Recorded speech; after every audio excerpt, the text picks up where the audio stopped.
This is the first episode of the Blaine Nicholls Show podcast, and the inaugural I didn't realize is Zach Sale. this is the inaugural one. Yeah, This is a big deal. This is a big deal. Holy shit! I'm excited When about this it. thing's millions, Yeah, 100%. we're going to talk about this episode. This is the being video. the one that launched it off. This is awesome. 100%. We both pulled our hands away because it's like when you walk with your friend and you're walking down the street and your hands kind of brush. It's like, what happens when podcasters touch hands at the table?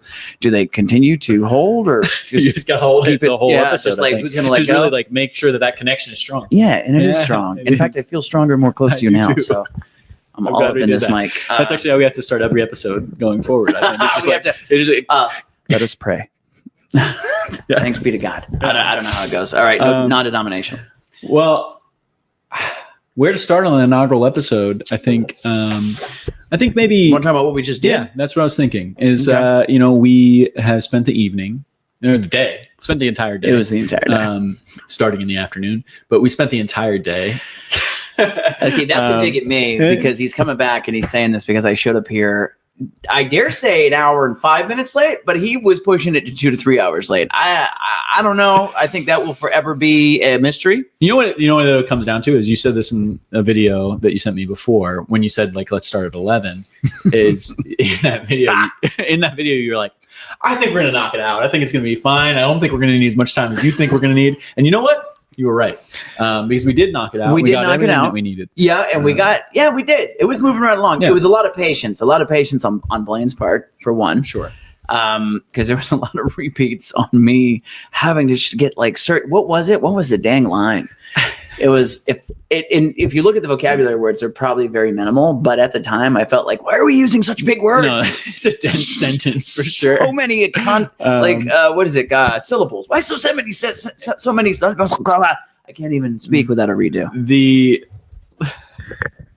line was. Oh, he's gonna pull it up. Here we You go. asked what He's the pulling line it. was. No, I'm You glad don't you want me to say it? Yes, I do want you to say it so okay. people can hear it. Yeah, the line is madness.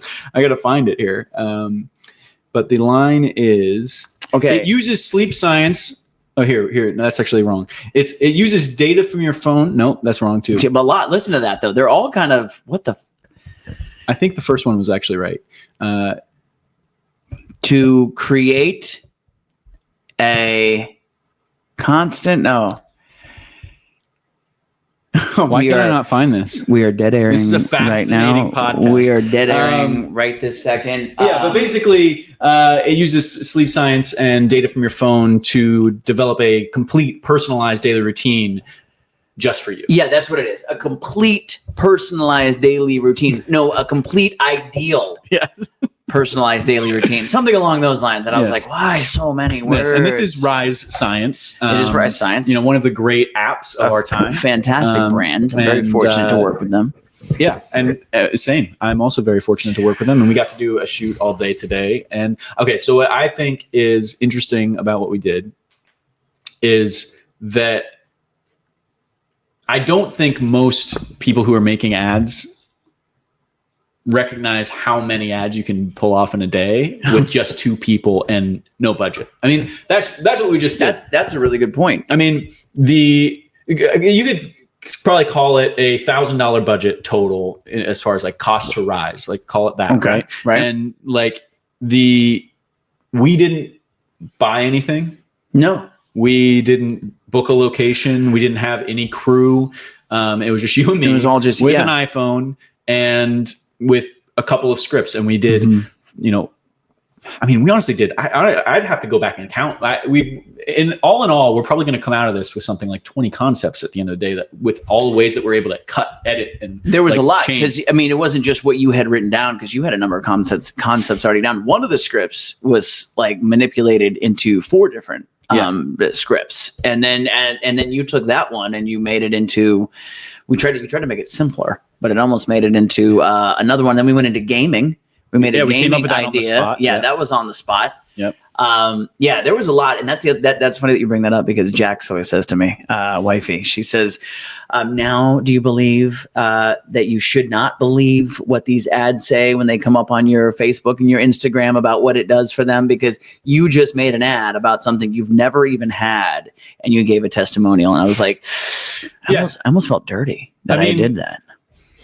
technically we shouldn't. Not for Ryan. No, This is for a different but one, technically we shouldn't do that. Like, I mean, well, technically what we should do is put at the bottom a disclaimer saying that you're a paid actor. That is what should be there. Right. That makes sense. Yeah. And that's what we did at my last job at Vayner. Like everything we put out had Paid a actor disclaimer on it. And I just haven't.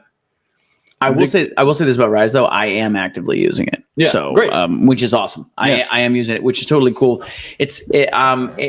I don't know. It might be more of a stressor for me though, because it keeps showing me my sleep debt gets higher and higher. No. It was only 9. It was like 9.5 when I met you. When I met you, when I got the app. Yeah. And now I'm at 23. What's happening? It keeps going up. You it's need just sleep. I do need sleep. That's probably half my problem today. You didn't have any problems today, to be clear. All right. Well, thank you. I think you keep. I don't need you to feel bad or apologize. Like that. Tell me more. We've been on sets. I mean, I guess on movie sets and TV sets, it's definitely a little different. You're going to need to be off book, and even then, you've got some kind of leeway to mess up, but not like if you messed up this much on a TV set. Yeah, probably we would have a problem. Yeah. But like when I do these types of shoots, I mean, talent never shows up memorized. You were ahead of most talent I've worked with in this industry. Awesome. I feel a little bit better. And then the fact of the matter is that we gave you just nonsense scripts, and he gave you a day before. Yeah. You know. Well, I appreciate you saying, and you're right. I mean, but again, unfortunately, as an actor, you're always beating yourself up for one. Sure. Not every one of us are. Every one of us are or is. I don't know how to say it right. But yeah, very in my head about, because typically when you do show up on set, the dialogue. Yeah. You better have it together. Yeah, because, if you're going to do 900 takes, it's because the director's gone crazy. Yeah, but you'll typically have had the script longer, certainly. And unless it's a soap opera or something. Very true. Let's talk about what else. Did you discover anything else today that you haven't done before with this? Because this is the first time you've worked like together, right, with the talent at the same time. Yeah, well, no, I mean, I've done a lot of shoots. I mean, this is I guess at Vayner I probably did like that makes sense 30 to 40 shoots over the years that I was there. Okay, all right, I wasn't thinking about that, but like I think last week, the first time we did this shooting together was super eye-opening to me because I am used to having a big crew, and I mean, not a big crew, but like, 4 or 5 people. And we crew. He has no crew. Yeah. So when he says a big crew, he just means a crew. Yeah. A crew in general. I've got DP, I've got somebody, camera operators and somebody doing sound and monitoring and script. Then cast, we've got probably multiple talent on set and we're on location. What I think that has been a blocker for me doing this kind of stuff has been like, oh, I need budget and I need like a whole crew. I need to like pull a bunch of people together to actually make this happen. And I think what I realized last week was like, oh, Zach and I can just get together and just shoot stuff. And not only is it a blast, but it also is like so much fun. More effective, I think. I talked to Adam at Fridge yesterday about the shoots that they do. And they do half-day shoots. And he actually did explain that they usually will have one concept and they'll try to do it at least like 3 ways. Okay. But he was like, I don't know that you'd want to do more than that. So maybe you do a full day and you do 2 concepts with 3 different ways, right? And that's close to what we did. I mean, we did way more, honestly. We did, and we did it in less time. And we did it in 5 hours, really. Realistically, I guess it was 6:00, wasn't it? Because we didn't even start. We finished the thumbs up stuff around 5:30, 12:40. Yeah, and we started shooting around 4 probably. Or not 4, sorry, around 1. 1 o'clock. Yeah. Because I remember being outside and for the first set. Yeah. And then the thumbs up stuff was just added in. We weren't even going to do it. Yeah. You were like, no, we're not. And then it's like, no, let's get it. So yeah, which I appreciate. And I think it's great. I think cool. Those are some really cool shots. The egg stuff, I expect the egg stuff to work. That's really. I'm excited about the egg. First of all, because we did that long take of it, there's a bunch of ways we can cut that. For sure. I think there's the flips. Yeah. There's the frying of the eggs, which has worked consistently for us. And we've only done it with a single egg. Now we got a big pan of eggs, which is an interesting thing. Yeah. And then there's the flip with the wink. which I love, and I want to do that. Great. I was glad that we got that one. But we got to eat the eggs too. I was happy about that. And that's what we've eaten today. We eat the eggs, and I shared a little bit. I didn't give him even half, but I gave a little bit of my protein bar. A nice little crumb. Which shout out to Bear Bells because I love their wild cherry bear. The wink. You got to give him the wink. Yeah. I don't know. You got to give him the wink. There you go. That was an awful wink. That was it. Awful. Was it like? Yeah, it was a spat. I spat. Is he stroking? You smell burnt toast? Is he okay? Is it almondy? Yeah. But Bear Bells and their wild cherry is wild. I wonder though that those, and I know we're getting off topic here for a second, great. But I wonder if Bear Bells is their bars are just protein bars are just so good they taste like candy. Yeah. Like I've eaten 4 or 5 in a day before, and I don't know if you're supposed to. I really don't know. But maybe you can. Maybe it doesn't matter. I mean, but I'll eat 4 or 5 eggs 3 times a day, so that's normal. That's a bunch. But maybe an egg doesn't 4 or 5 eggs 3 times a day. No, I don't normally, but I have before. Weird, right? I just love eggs. I love eggs. When you get in the zone, you get in the zone. So but to your point about getting off topic, it's like I think to say what kind of the vision of how I'm thinking about this is like, I think, and obviously this man's very controversial these days, but when Joe Rogan started the podcast, all it was just him having his friends on and just talking about whatever they wanted to talk about. Yeah. Right? And I love it. Even today, to an extent, that's still what it is. I mean, he has experts or conspiracy theorists on, but like when he has his friends on, they just talk about whatever they want to talk about. Right. And they don't structure the conversation, and they just kind of like let it flow and do what it is.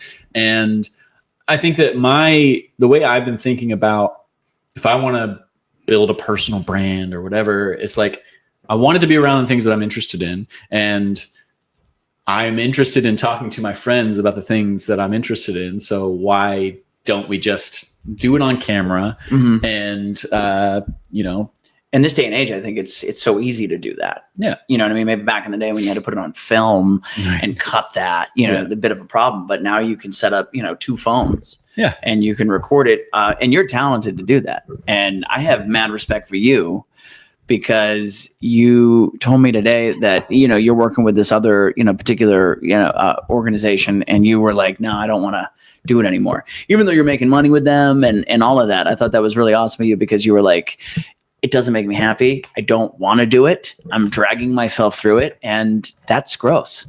You know what I mean? That's a job. Yeah. I told my boys that all the time when they were growing up. I was like, listen, a career is what you want to do and you're excited about doing. Yeah. A job is what you hate to go to. But everybody has to have one to get to where they want to be, just because unfortunately money makes the world go around. You're going to buy things and all that crap like 100%. That. But I loved it when you said that today. I was like, damn. Yeah. That's a career, man, right there. I just am. Yeah, I had that, I had on paper, a great job for the last 4 years. Like, I mean, really great. And it was great. Like, I mean, it was huge for my career and I'd, be in a very different place without it. But at the same time, the last 2 years I was there, I was miserable and I was just like surviving. And every day was a slog.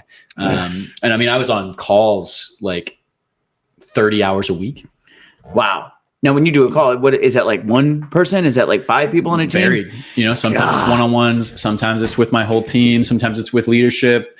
And it's like back to back to back to back to back all day, every day. And you don't even want to be there. When we were in New York, you were slogging through it. Yeah. Like you weren't able. That was this company that I'm working for now. Yeah, it was just like we didn't even take a day. You didn't even take a day. I couldn't. Yeah. No, you were behind. We went out when we had to go out after a certain hour, but I didn't even get to hang with you one day. I appreciate you putting up with that. But I mean, no problem. I had a great time regardless. The evenings were incredible. Yeah. New York was a fucking blast. Yeah. I had such a blast. You found the badass hotel. Like I was worried about it when I heard people like, oh, you're right there. That's like a horrible spot. I'm like, oh God. And we get there and it's like the Grand Central Hyatt for one, which was awesome. Yeah. Shout out to Grand Central Hyatt. Let's keep that going. Yeah. And it was like just so central to what we needed, what we wanted to be at. It was perfect. No, it really worked great. For touristy things, like that's where you wanted to be. We were going to walk to the weed shop instantly on the same street, which was clutch. I mean, we had a great time. It was awesome. That was amazing. Did I bring any? I didn't bring it up. I'm so sorry. I should have. Wait a minute. Hold on a second. Don't. Oh, I thought maybe, but it's not. It's hand sanitizer. Let's see. What's up? We did that. Well, and then we went straight to. We tried to go to that jazz bar, but we didn't get in. And so then we went to. You were just like, rooftop bar. We were just walking past the place. Rooftop bar. Should we check it out? Random. Say yes. And it was like the best view of the Empire State Building I've ever seen. And listen, when he says best view, what he's talking about is we were right next to it. Yeah. Like 27 stories up. It was awesome. Like it couldn't have been better. And then we were right near the Chrysler building too. I remember as we were leaving and we were getting into that Uber to get to the airport, I was like taking a video and the Chrysler building was right behind me. Right. It was amazing. Let's talk about why we were there. We were there to see the legend Denzel Washington rock and do stuff with Jake Gyllenhaal on stage amongst a slew of other amazing cast members. Yes.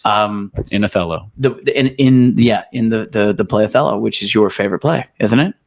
You've always wanted to play I've always wanted to play Jake Gyllenhaal's character Iago. Yeah, that was it. And you've never been able to do it. No, but I got time. I'm young. You do, yeah. I mean, let's start applying now. I mean, maybe if this podcast goes off, we can we can make our own Othello. I mean, I would love to put up some plays in LA. I mean, I've tried a few times. Didn't you try Shakespeare in the Park? You said, or drunk Shakespeare is what it was. I wanted to go see Drunk Shakespeare, but I haven't. You never tried to set it up here? No. Oh, okay. Well, you know what it was is I kept getting ads for it when we were. Like when we landed in Chicago on the way to New York, I got ads for it because there was one in Chicago. There's one in New York. They don't have it in LA. And I was like, what if we should start it? Drunk Shakespeare. Dude, I wonder if it would go like if it would do great. I think it would too. I mean, this is the land of actors. But then again, I don't think theater does great here overall. I don't think it does either, but I think drunk theater does. And so, I mean, obviously you'd have to rent the venue, you'd have to have the spot, and then the actors to just get drunk and do Shakespeare, which I know we can find a lot of actors. If we provided the booze and the house, I don't think we'd have an issue getting the talent. Yeah, it's just getting the I guess the word out there. What post? Well, yeah, you how old school I fucking am. I was about to say put up posters. So you can totally put up posters and flyers. I think that's worthwhile actually. But obviously Facebook ads. I've been getting ads for Hamlet. They're doing Hamlet here in LA with Hollywood actors, or not Hollywood actors. I think TV actors. Really? Are you going? I was talking to a friend about it, and they said, "Oh, I have a friend who works at that theater," and they said it's terrible. I was like, the Hamlet or the theater is the Hamlet is terrible. Oh my God, really? Apparently. The ad looks great, and there's great reviews, but that all could be just marketing. My son hit me with this because it was a film I did, and it came out last year in February. And I said, "Did you see the trailer?" I go, "The trailer looked great." He goes, "Yeah." You know what they say about movies with great trailers? Yeah, bad movies. Wow. So I was like, "Damn, that's brutal." I mean, he wasn't too far off, though. It wasn't the greatest. I might have been fantastic. Not saying I was or I wasn't, but he said movies with great trailers, bad movies. But bad trailers, great movies. And I don't know if I agree with that 100%, but I have seen a number of really great trailers.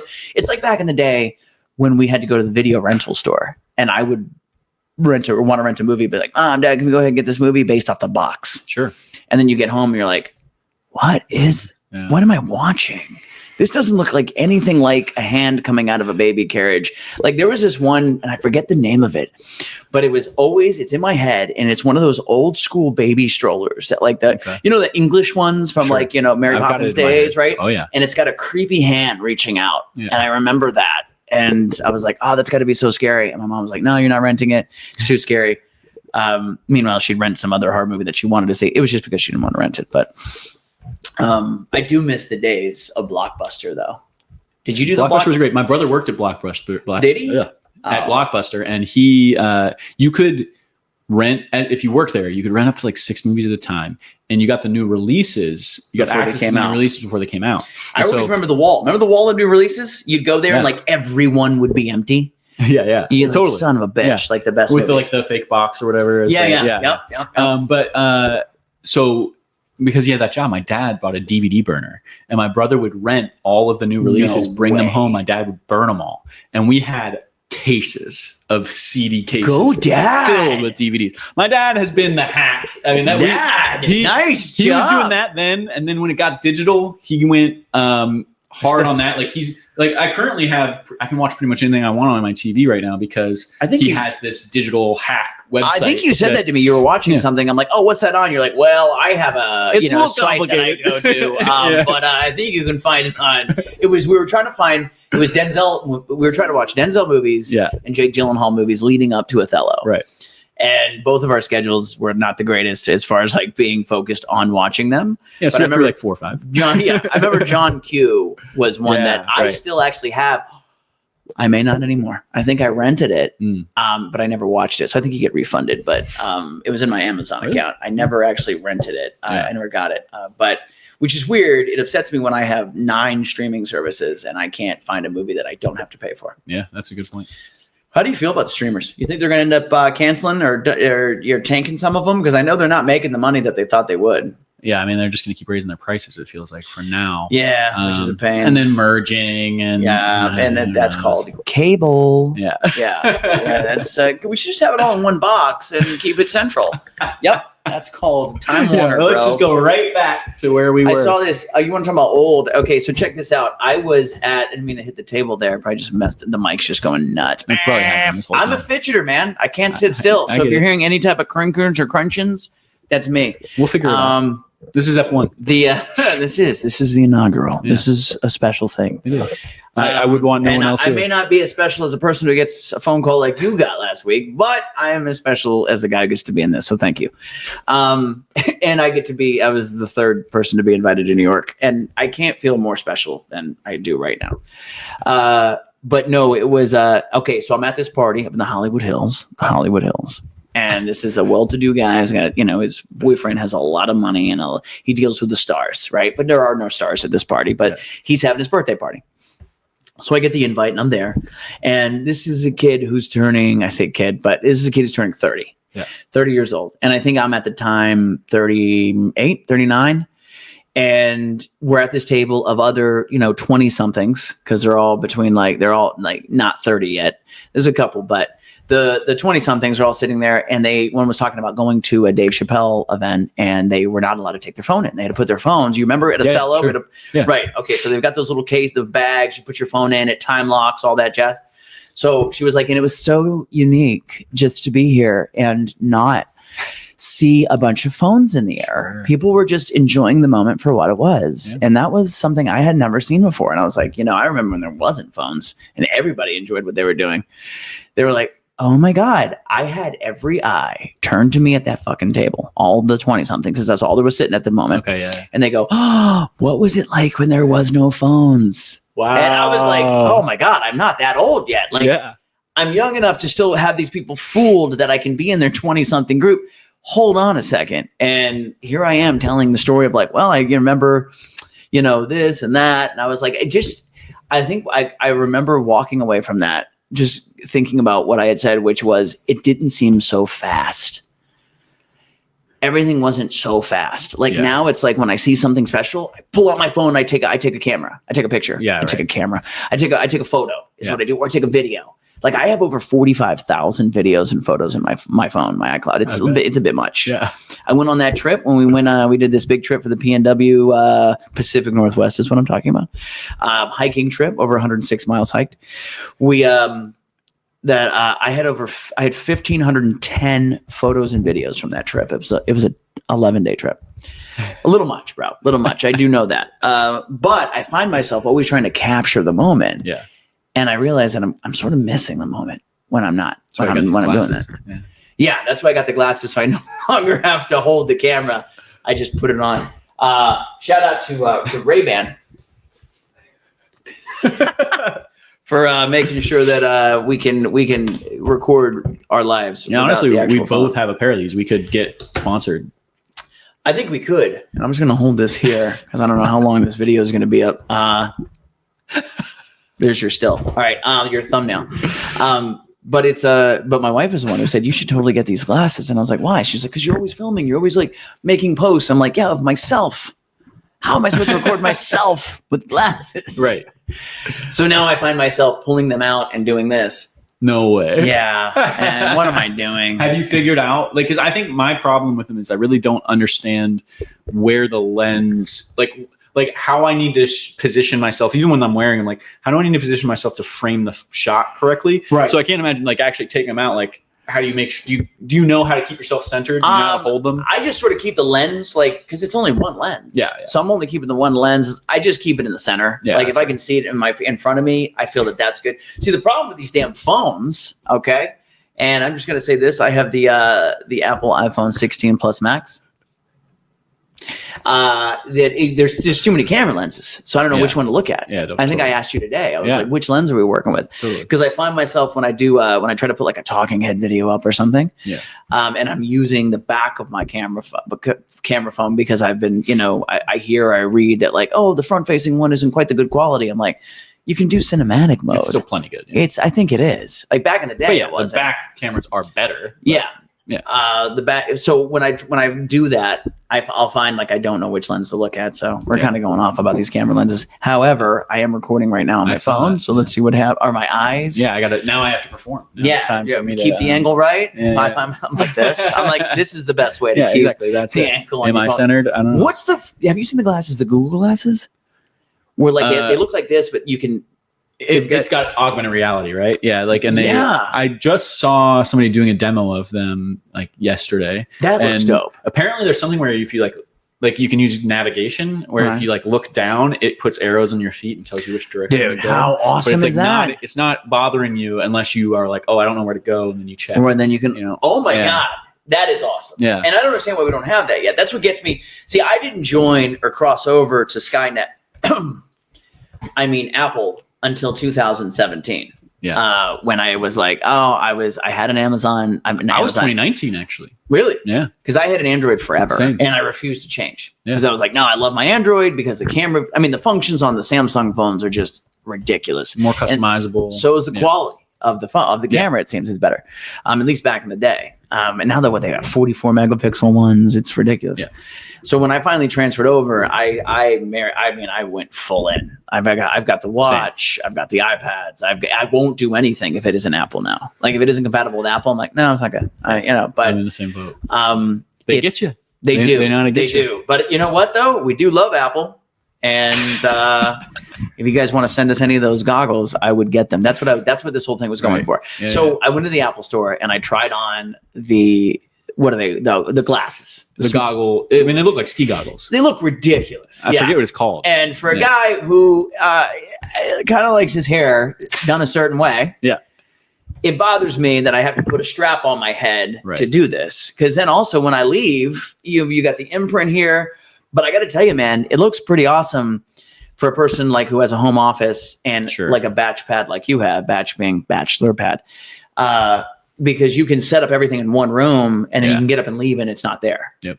I had the Meta one for a while, the Quest, and that feature was pretty cool to be able to like, put a giant screen there and then you leave the room and you come back and it's still playing whatever. I've got the Quest, Quest 2. Okay. Oculus is what Quest, Yeah, my kids got me that one year for Christmas. That's cool. It makes me dizzy, so I actually traded mine and I got the glasses. It does. Mine makes me dizzy too. Like it was the Return of the Jedi or one of those Star Wars ones that I was playing, and I got sick from it. But it's a hell of a work. Really cool. Yeah. Like the game that I had, it was it wasn't God of War, but it was like a God of War type game. Ooh, and badass. Like you were dual wielding blades, right? And so it's like, see, that's awesome. Like, you're just getting after it, and it's so immersive, but it also made me like I would be nauseous the rest of the day after I played it. I do Fruit Ninja. It's awesome to me, or Fruit Slice, or whatever it's called. I love that game. Like shwa, shwa, shwa, shwa, shwa, and I'm awesome at that game. Yeah. A game that I had was I had Creed. And I don't know if it was Creed 3 or whatever it was, but it was Creed Boxing. Okay. Yeah. And that thing would give you the hardest workout. And you know how I'm a bit of a sweater. Sure. Okay. In fact, he turned the fans down and I've immediately began to sweat. As soon as you turned it off, the back of my neck was like, turn that back on if you want. No, it's fine. I'll suffer. Right. I did during that gaming shoot. So, but this game will kick your ass. And oh no. I was waiting for that to happen, and I'm glad it did while we were doing the podcast. Don't even worry about it. The cat will definitely get to him. These mean nothing to me. So if anybody heard the dropping there, I have a beaded bracelet, and I pulled it too hard, and it snapped the string. The string was actually going. So it's only a matter of time. We'll deal with that later. It's only a matter of time before the cat chokes on one of those and dies. Oh my God! You know what? I'm gonna get up right now, and you're gonna continue talking, and I'm gonna get these all picked up. Well, you got to prompt me. What should I talk about? Well, let's talk about the cat for one. Talk about Strider. All right. So we got Strider here. Here we go. Tell me about it. My best friend in the world is this cat here. And I can attest, Strider is fucking awesome. Strider's awesome. And look how chill he is right now. He's just like, oh yeah, I'm on the pod. He's on the pod. I'm chilling on the pod. Shirts. Yeah. Are you on the pod? Are you on the pod? But Strider, I got Strider about 2.5 weeks ago. He is a tabby kitten. He's about 3 months old. And he's the sweetest little guy I've ever met in my life. He is very chill, unfazed by anything, adventurous. And I think my favorite part is he's so chill with other people. Everybody that's come over here, and I've probably had like 5 or 6 people here now to meet him, and he has been completely cool with all of them, petting him, picking him up. Well, first off, let me just say something and take advantage of what you just said there. He said that he's had a number of people over here to look at him. Your friends are awesome. Tony and Meg, yes, they came over specifically to meet Strider. Yeah. I was here that day. We were shooting some last week. And they came over. They actually had to go. They had a schedule to keep. Yeah. And they came and they came to meet him specifically. And I'm like, man, any couple who takes time out of their day to go meet a new cat, my kind of people. Now they were in the area, but I understand they're in the area, but they still stopped. They actually came to try to get when I went to try to get the cat the first time. Oh, really? They came with me briefly, and I didn't find a cat that time, but that's why Megan was very invested in me getting a cat. Oh, okay. So she was part of the process. Yeah. Now, when he says she was vested, this guy was vested because this guy spent, I think, an entire week talking every weeks. Cats. Yeah, he was doing everything cat. And I'm like, I remember Jax goes, oh, did he find a cat? I go, no, not yet. He's still looking. And not to mention he has, I don't know, about $5,000 worth of cat toys in his house? No. I'm just kidding. It's not. I think all in, I'm probably at about $1,000 spent on this cat. Okay, fair enough. Well, that's everything. That's everything. The cat. That's the vet food appointment I did. Yep. The food. He's a very good cat dad, ladies. He's a very good cat dad. I am. So I think I am. Bit of a keeper, this guy. We're doing clicker training with him. Yeah. How's that going? What are you teaching him? I mean, so far, like, it's really been, the main thing has been like, I got a little clicker that has a long rod on it and a little yellow ball. And so it's like touches his nose to the ball and he gets a treat and it clicks, right? Okay. And then I just take him around the apartment and have him do that. And he's learned that that's what he's supposed to do. And then today I switched it up to, instead of using the rod to do I just put the treat in my fingers. I saw this on YouTube. Put the treat in my fingers and then have him come and touch my index finger with his nose, and then he gets a treat and it clicks. And that feels more useful long term because I'm not always going to have that rod on me. But if he can learn to follow my finger and I pointed something and he knows, oh, that means he wants me to go there. That makes a lot of sense. Yeah. So like I point into his bag, he hops into his bag. Like that's cool. Where that was what and I started working almost immediately today. Like he was following me around. I mean, he's a very smart cat. He's a smart cat. Inquisitive. I mean, obviously, what is the saying? What, curiosity killed the cat? Yeah. He is very curious. He absolutely is. Yeah. But I have been a cat person since before I was born. My mom had cats. I just always did cats. I love cats. I love dogs. My mom bred dogs for a while too. I love dogs. I got a 15-year-old pup at the house. One thing about seeing, when you have pets is they age. And when you see them go from the pups to that gray face and you're like, when did this happen? And we just lost power, ladies and gentlemen. We didn't lose power. We lost power to the main light here. Keep talking. He's going to go ahead and fix it because anyone who is listening to this and not actually watching it, we are not videotaping. You see how I do that? It's not a videotape. We are putting this on video. So we are doing this. So anytime that we talk about a brand, we like to turn to the camera and we like to give a wink and a nod and a smile just in case they're listening and they want to go ahead and give us opportunity to work with them, brand with them.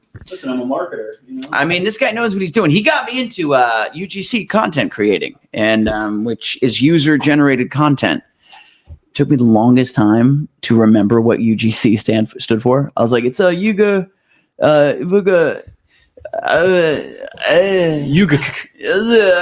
user-generated content, and I don't know how to do that. Like when I present myself, say in a video, what would you say? I've been creating UGC content for. Does that make sense, or should I say like I've been doing because I'm already user-generated content?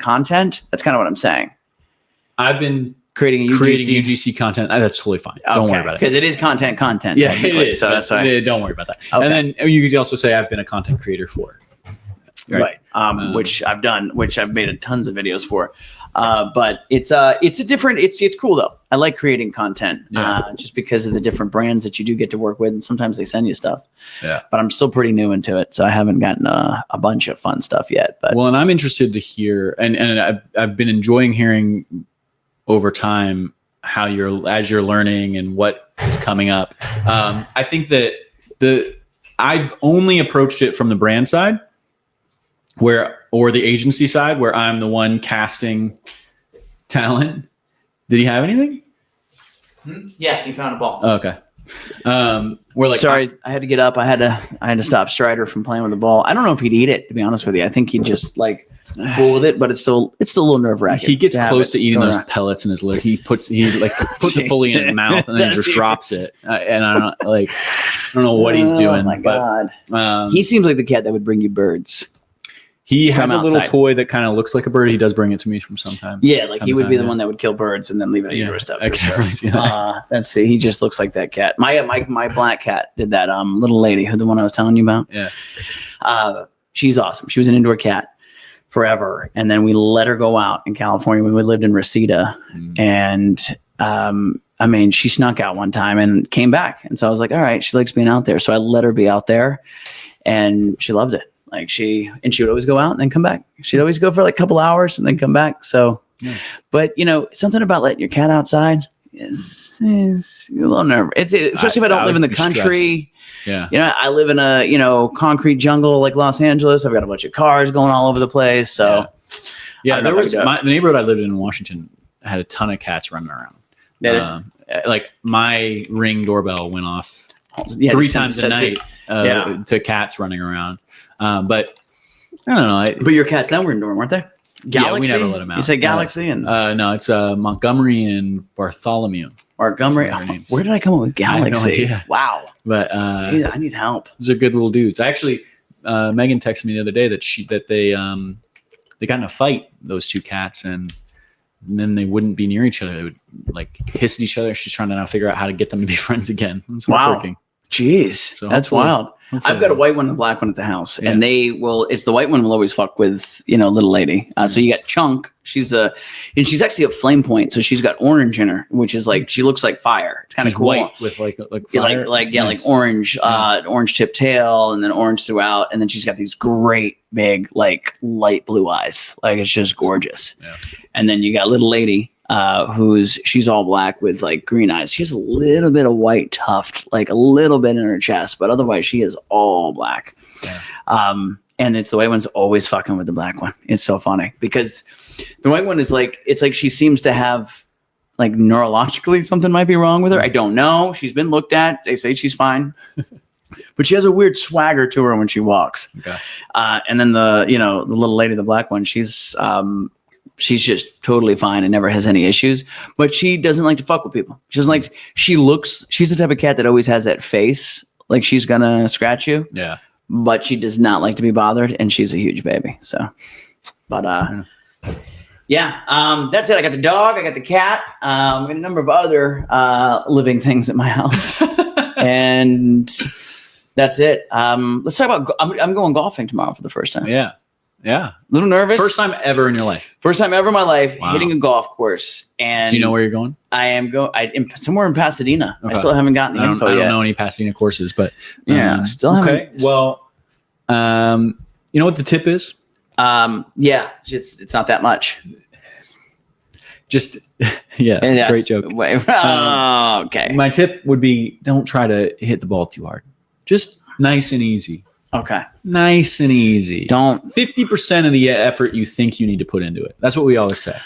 Okay. My dad, if we hit the ball and shank it, we'll all, as a group, if somebody does that, just 50%. Just shank it means what? Shank it means you hit it and it just like flies off into the trees. All right, that's a good word. Bad. Yeah. I went and I actually had some lessons from a guy at a golf course near the house over where I live. And the first time I got with him, he was like, "Wow, you're a natural. You've never done this before?" Nice. And I was like, "No, man." He goes, "You've got a really good, solid." He goes, "You got to work on your swing for sure, but no, the fact that you're hitting it and it's going as far as it's going, that's incredible."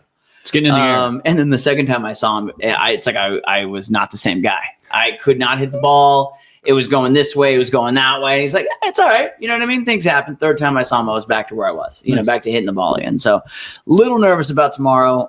Did you get lessons for this? No. I had gotten this lessons because a friend of mine was taking her kids and she's like, "Hey, we're going to the, it'd be awesome if you came." Because I had talked to her about wanting to like learn. Yeah. And so I was like, yeah, I'll definitely go. So I took advantage of them going. And then I only went like 3 times. But you still never played a full round. Never played a full round. I'm a little nervous for it. I'm only going to give myself like a total of like 8 swings. And then if I don't make it in the hole, we're just moving on to the next hole. Yeah. If everyone else is done, I'm done. We're not going to. That's fair. Otherwise, I'm there for 3 days trying to finish 18 holes. Yeah, that can definitely happen. If I ever get a hole in 1 or 8.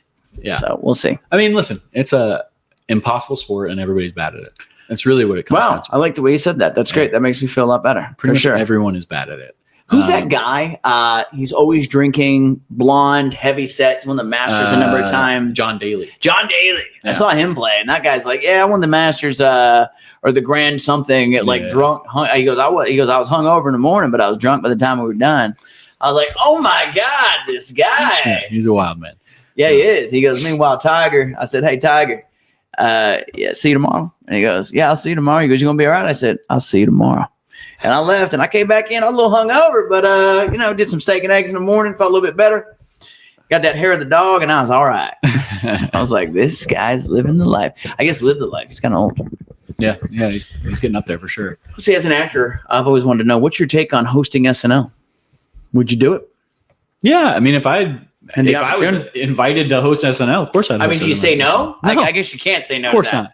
Yeah, and I think it would be fun. I'm also an actor, right? And I also like a very good one. I might say a very good one. Thank you. That's the first time I saw you, I was like, wow, this guy's gifted. That's what I thought about you as well. Thank you. So that's why we love each other. That's why we're here today. Love. He thought I was special. You are. I told him no. I just can't read that good. But yeah, no, I think that you got to do it. I like improv. It's not really improv, but I'm sure it'd be a lot of fun. Well, what do you think? This was the inaugural podcast episode. How do you feel about this? Look, he's pulling it down. He's pulling the cami down. Look at that. See that? Angle, Strider's already getting into the angle. And whose angle does he mess up? My angle. Not his dad's. Not his dad's angle. Mess up my angle. Plugged in.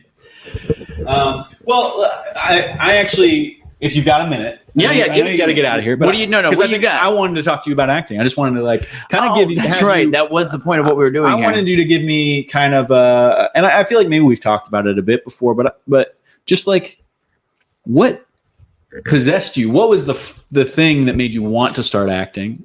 And what I don't recall that story of like what got you into it and where you fell in love and were like, this is what I'm committing my life to, because you clearly have gone all in, and I love it. Thank you. Well, if I'm doing anything, I'm going to go all in for one. Yeah. And it was my wife. So I met my wife in 2009. I was very fortunate to meet her. And before that, my life was topsy-turvy, absolutely crazy. And that's a story on all in itself. And she says to me, if you could do anything in the world, baby, what would you do? She's my girlfriend at the time. And I said, pay me to act. She's like, your dream job. And I'm like, yeah, my dream job. Pay me to act. That's what I'd like to do. How'd you know that? I've always wanted to do it. I mean, when I was a kid, I read books, when you read the literature books, in English class and you have a chance to read, I'd always, drop an accent for this one and not make this one real nasty. And I would always put on a show. If there was something where they had to have characters and someone had to act, I would get into it. I mean, I never did drama, which I'm upset that I never did. I got into wrestling and sports in high school. But it was, I wish I had gotten into drama because it was an improv teacher that I took an improv class my freshman year. And Mr. Brenlinger, my improv teacher, says to me, he goes, man, you have something. I don't usually do this, but there's a part that we have open that we were going to audition for Casablanca. I would love to just let you have it. And it was the opening scene where the guy comes up and he's like, where's your, he's being asked by the cops, where's your papers? Where's your papers? And I'm like, oh, my papers. And he pulls out and gives him a fake paper and then runs away and then gets shot. So I got to have a blood pack and smash it on my chest and fall over a table. It was awesome. And you think that would have, been the bug that bit me, but it wasn't. So, and like I said, my life was kind of topsy-turvy. So I just probably wasn't around the right people to encourage me to do it. And when I met the wife, she said, if you could, what would it be? And I said, payment act. So she was the one who was like, okay, well, let's do it. And I started just doing, this is back in the day, 2009, 2010, I got serious. She asked me again 8 months later. She goes, are you doing this acting thing? And I'm like, yeah, I'm doing it. She's like, no, you're not. You're not doing anything for you. You're not taking a class. You're not doing anything. And I'm like, well, okay, no, I'm really going to do it. And I started really doing it. And she was submitting me. And then we found a class in Chattanooga, Tennessee. We found a class there for me to go ahead and take. And I was taking a class. And I got my first thing, which was a commercial in Chattanooga. It was actually the NFL opener on NBC with Faith Hill. And I got to do, my scene was with Hines Ward of the Pittsburgh Steelers. Yeah, sure. And then who else walks in but the Manning brothers? They walk in. They're also there. You should see Eli Manning shaking the hand of my wife, who is 5 foot barely 2. Yeah. And it's very funny to see him have to bend over. But I was there and I'm on set for 45 minutes as an actor. And then, which I was just in the background as a steel worker. Quick cut to way after it's already filmed and already made. My wife gets every one of the family members over to her parents' house to watch the NFL opener.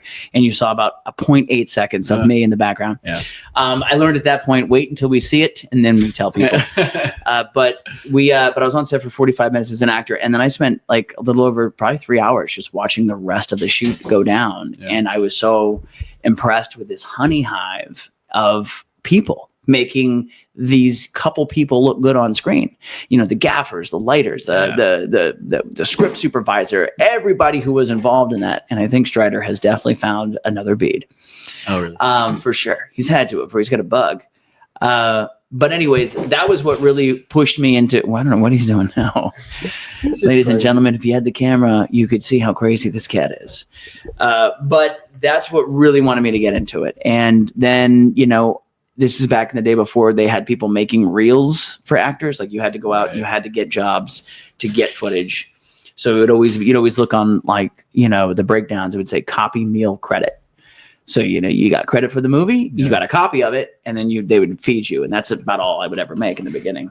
Yeah. And I was on the set of this production called The Tortured, which is a short film now on YouTube. And it's won some awards and all that stuff. But this guy says, man, you got something. Whenever they say action, I want to follow you. And he goes, you got to meet my agent. And this is in Atlanta. And I was like, yeah, please. So, and I got mind you, I got to know this guy because we were stuck in this place called Thomaston, Georgia, where they filmed the Hunger Games. I think Hunger Games 2. Yeah. And this mill. And we got stuck down there in the ice storm of 2010 in Atlanta. They shut down the roads. I was stuck there forever. So instead of being there for 2 days, I was there for 7. And then we finally drove out of there. Even when the roads weren't good, we just had to get home. And he introduces me to his agent. And then his agent goes and gets me my first big commercial. And then I got my first television show, which was Drop Dead Diva. And then I got my first bigger show, which was, Vampire Diaries. And then I hit a recurring role in a show called The Game. And then I guessed our role on Burn Notice down in Florida. And I was just rocket shipping. And I think I've told my wife this 5,000 times, baby, this is it. This is how it starts. And then, it's ebb and flow. So, but she was the one that got me into it. And I have seen it change so much from where I used to have to drive 2.5 hours to make sure I made an audition in person. And, asking and kind of hoping that if you're not able to make it to an audition, that they would give you an opportunity to put an audition on tape. Yeah. And they would usually tell you, no, you have to be there. I would go ahead and now it's all videotaped. Now it's all on video. Yeah. Like every audition is video. So That's a big change in this industry, because I think what it's done too is it's kind of saturated the audition process, because now instead of having 150 people, you've got 4,000 people being submitted for a single role. So you have all these people from, a small basement in Oklahoma that someone's living at, to a person living in Los Angeles, to a person living in New York, all vying for this small, tiny role, which once upon a time, 150 people would get submitted. They'd call in 25. Now they're calling in 150, 200 people. So the process has definitely changed. But, at its core, though, I love doing it, man. Yeah. I love it, because when you're on set, and especially with like a small film, there's like a family aspect, and you get that on every set. And it's funny because you stay in contact with a lot of the people that you got close to for a number of months afterwards, but unless you guys get to working together again, you don't. So, but I've made a lot of great friends doing it, and acting actually has given all the great people in my life, you being one of them. Yeah. If I wasn't an actor, then I never would have met you. So if I never would have, I took a class and I got lucky. So I think that's most. I got to talk to you about my Big Johnson. That was the scene I got to do with. It's very big, gentlemen. That's for another podcast. But yeah, I love that point, because I think theater is the same way. Like you just, it becomes like the camaraderie is just like insane. And you go through this thing for 3 months with people, and I would imagine theater is even more so, right? Super intense. And I mean, I did a show that was also about Vietnam, and we all played soldiers too. And so it was like a group of us, like living as soldiers as well, and doing it in the theater, and it just like the tight bonds that were formed there were crazy. But again, like I don't know any of those people now. We were in the theater department together, so we stayed close for a bit. But obviously, college is something that you kind of drift apart. But I mean, it was just so powerful, and the energy on a stage is, I feel like nothing I've never ever felt anywhere else. And it's electric, man. Yeah. And it's like, you're right. Like you don't really know it until you've experienced it. Yeah. And, I love how people say, oh, acting's so easy. I need to go try it out. And I'm like, yeah, try it out. There's a lot to it. There's a lot to understanding, and film acting is different than stage acting. I mean, at its core, it's the same, but the nuances are very different. Yeah. I feel film acting is very much behind the eyes and what you're believing. And then, theater is very much a presentation, you know what I mean? But you fall in love with these characters. Like, I think the best performances are the ones where you truly see the individual hurting. I got asked, like, what is your favorite kind of role to do? And I never really knew how to answer that. I'm like, well, all of them, because I want to work. But but it's the ones that make me feel uncomfortable, and it's the ones that make me hurt a little bit. Yeah. You know what I mean? Like that emotion. That's what I'm looking for. I want to feel it, because if I feel it, that means they're going to feel it. Yeah. So, I love it. So it's at some point, it's crazy, because I've got this tattoo on my arm that says fame, because to me, it's a double-edged sword. Ben Affleck, I saw an interview with him, and to him, he can't stand it. Can't stand fame. He goes, but he understands as an actor, you need it. You need fame to fill a house. Without it, you don't have it. But with fame, you don't have anonymity. You don't have personal space. Yeah. People see somebody on a big, massive level like him. They want to come up. They want to take pictures. Clack, clack, clack, clack, clack, clack. You know what I mean? You don't have that anonymity, but yet he wants to be an actor. He wants to act. So did you see the video? There's a video of Shia LaBeouf walking down the street the other day, and he was just being mobbed by people, and he just clearly did not want to be. See, it's crazy. Photos with them, and he was very patient, especially for Shia.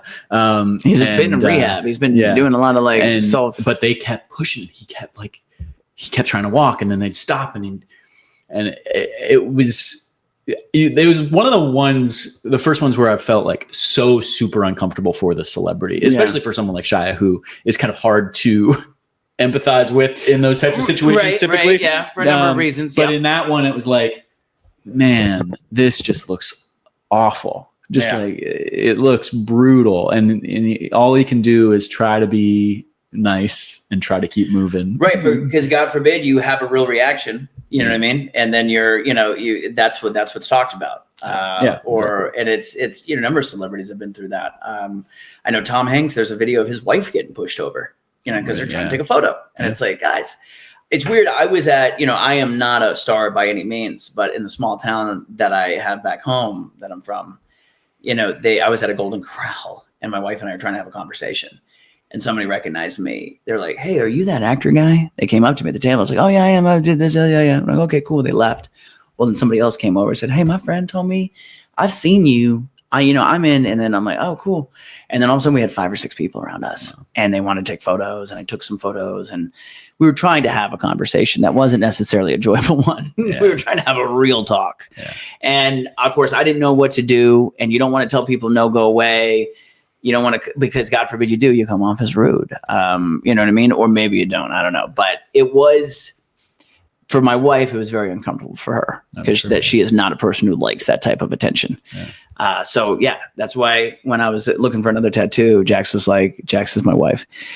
She's awesome. Greatest woman on earth. She said you should get fame because, you know what I mean? That's, you want it to cut this way, but it also cuts that way.